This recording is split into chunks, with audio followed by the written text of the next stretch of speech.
Before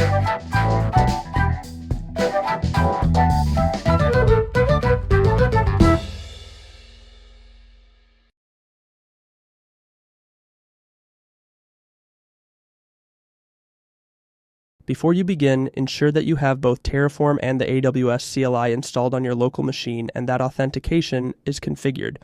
The Terraform template, along with any other links mentioned in this video, can be found in the description. First, we will update the AWS credentials. Open the Access Keys tab in your AWS Access portal. Copy the credentials under Option 2 to your clipboard.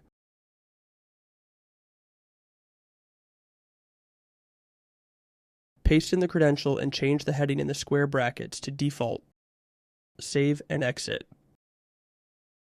Now that we have the AWS CLI set up correctly, navigate to the Cohesive Net Terraform provider on GitHub.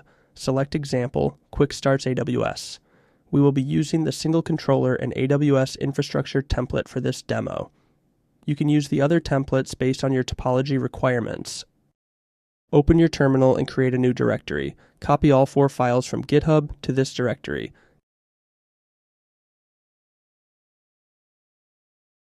If you do not want to use the included free edition license, you must either subscribe to one of the other VNS3 editions or contact Cohesive support for a license file. The default region in the Terraform template is US East 1. For this demo, we will be deploying our controller in the US West 2 region, so we will need to edit the AWS region and subnet variables in the main and variables.tf files. Now that the configuration is correct for our requirements, we can run Terraform init and then Terraform apply.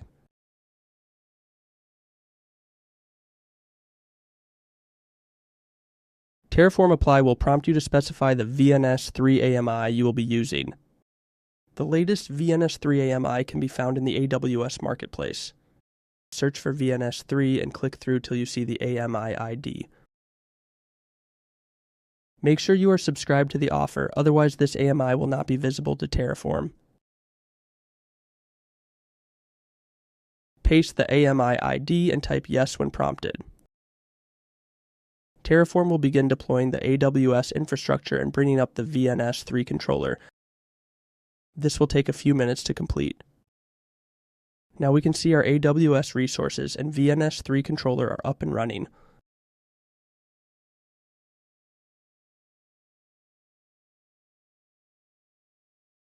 You can reach the controller's web UI via its public IP on HTTPS port 8000.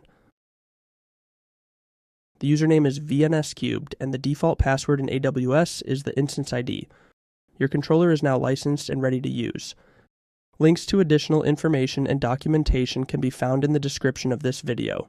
If you have any questions, please email Cohesive support at support@cohesive.net.